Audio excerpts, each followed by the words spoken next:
অর্জুনদা খেললে হবে না, ট্রাইপড কি তোর কাছে অর্জুনদা? হবে না। দাঁড়া দাঁড়া, এখন না খেলে রে। দাদা আমার এক হাতে মোবাইল, তুমি চাপ হয়ে যাবে আমার।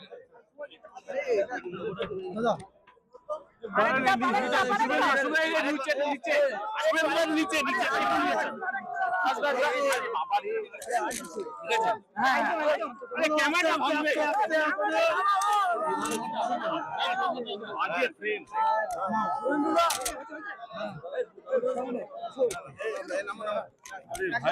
ফ্রেমটাই কেটে দিও আমার।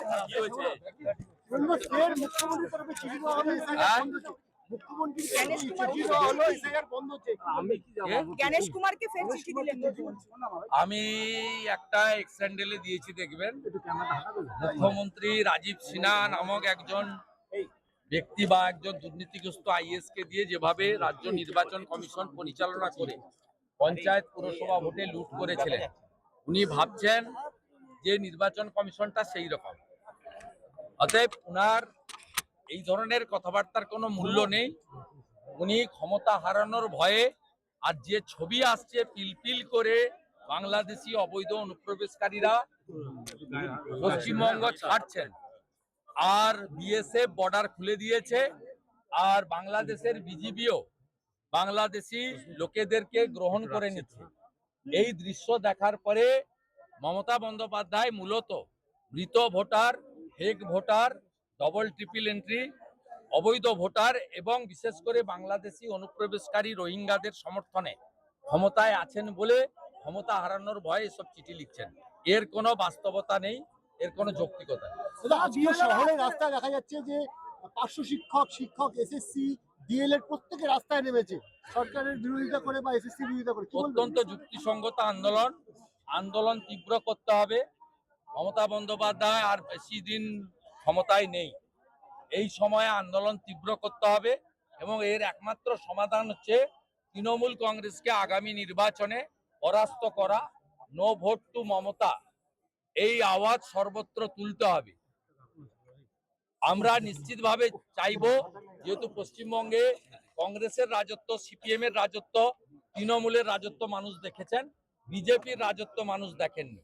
বিজেপিকে আনুন। যে ধরনের উন্নয়নের কাজ দিল্লিতে হরিয়ানায় হচ্ছে, উত্তরপ্রদেশে উড়িষ্যায় হচ্ছে, মহারাষ্ট্রে হচ্ছে, গুজরাটে হচ্ছে, বিহারে হচ্ছে, সেই কাজগুলো আমরা এখানে মানুষকে দেব। কারণ বিজেপি পরিচালিত প্রত্যেকটি রাজ্য বিজেপির সংকল্পপত্র এবং নরেন্দ্র মোদীজির আদর্শে পরিচালিত হয়। তাই মানুষ বিজেপিকে আনুন, আমরা আপনাদেরকে পরিত্রাণ দেব এই অত্যাচারীদের হাতে।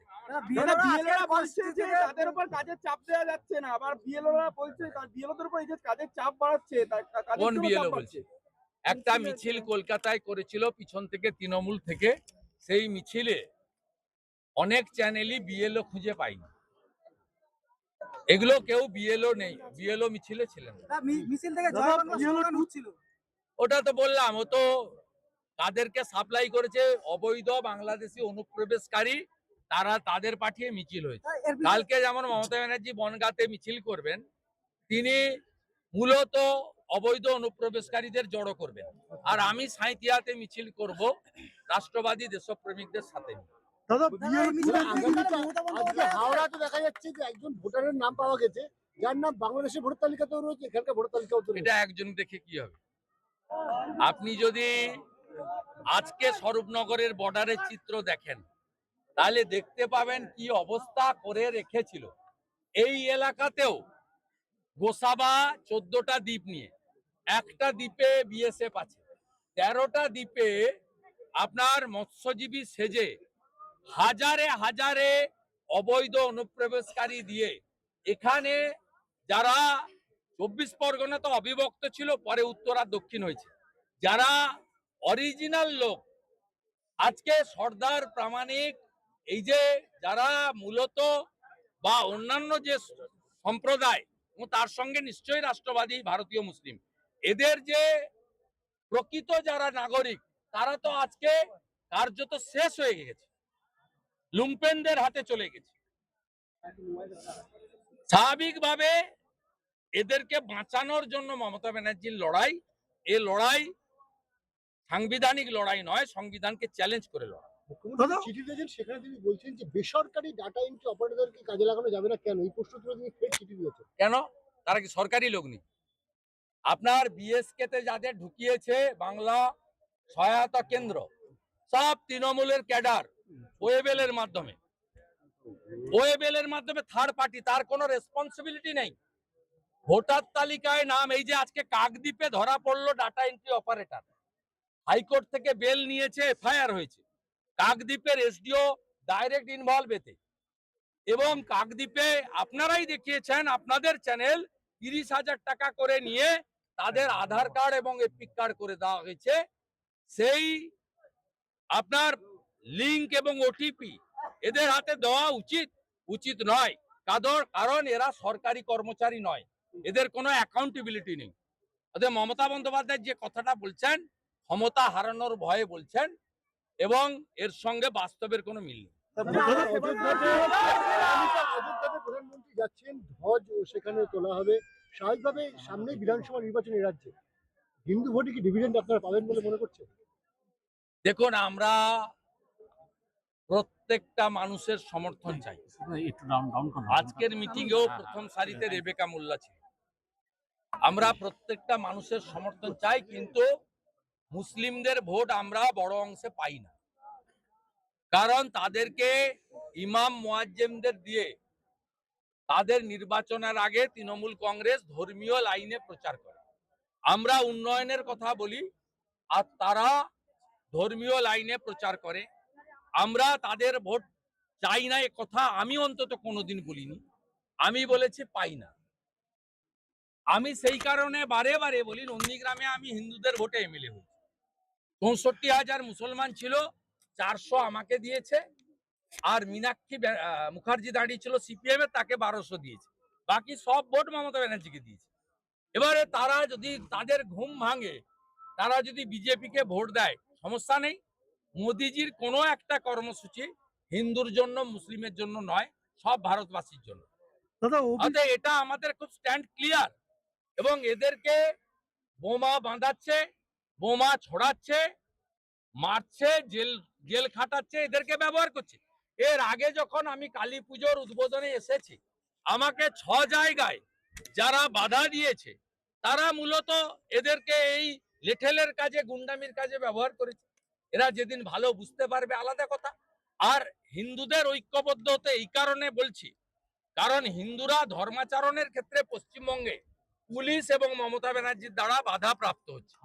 কোথাও দুর্গা ঠাকুর ভাঙছে হাওড়ার শ্যামপুরে, কোথাও কার্তিক ঠাকুর ভাঙছে বহরমপুরের বেলডাঙ্গাতে, কোথাও কালী ঠাকুর ভাঙছে, কোথাও বজবজের নোদাখালীতে লক্ষ্মী ঠাকুর ভাঙছে।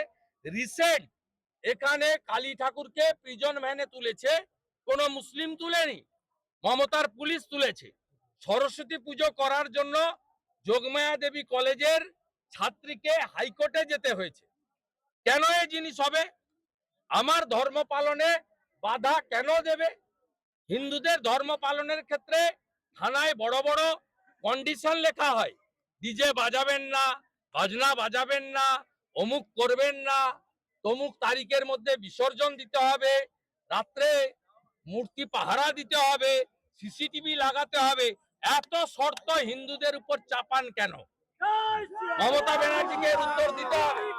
মমতা ব্যানার্জি হিন্দুদের আঘাত করে মহাকুম্ভকে মৃত্যু কুম্ভ বলেন কেন? মমতা ব্যানার্জি হিন্দু ধর্মকে গন্ধা ধর্ম বলেন কেন? মমতা ব্যানার্জি 2024-এর 22শে জানুয়ারি রাম মন্দির উদ্বোধনের দিন মিছিল করেছিলেন রাম মন্দিরের বিরুদ্ধে কেন? তার উত্তর তৃণমূলকে দিতে হবে। মমতা ব্যানার্জি সম্প্রতি এই বছর দুর্গাপূজায় পিতৃপক্ষে দুর্গাপূজা উদ্বোধন করতে গেছেন কেন? হিন্দুদের অপমান করার জন্য। পিতৃপক্ষ আমাদের শুভ নয়। যাদের বাবা মা গত হয়েছেন তারা পিণ্ড দেওয়ার জন্য গয়া যান পিতৃপক্ষে। আপনি পিতৃপক্ষে উদ্বোধন করেন এবং বৃষ্টি পড়ছে, ছাতা ব্যবহার করেননি, একটা কাপড় ব্যবহার করেছেন এবং সেই কাপড়টা কানটাকে বের করে রেখে। কেন? কানে কি জল পড়ে না?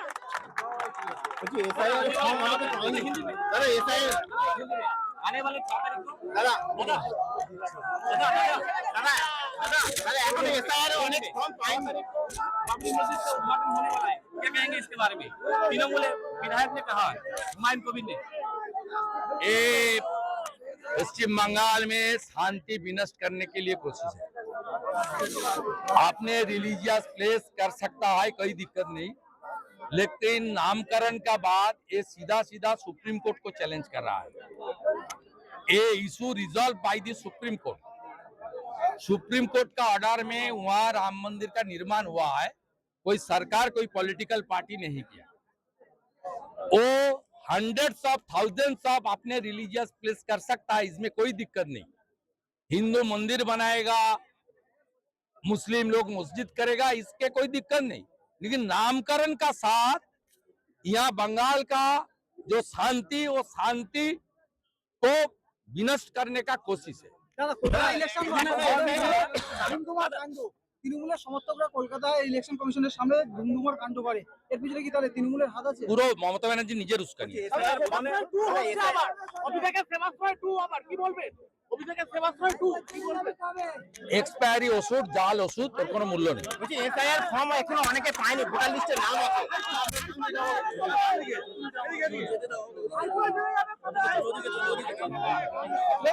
লেখা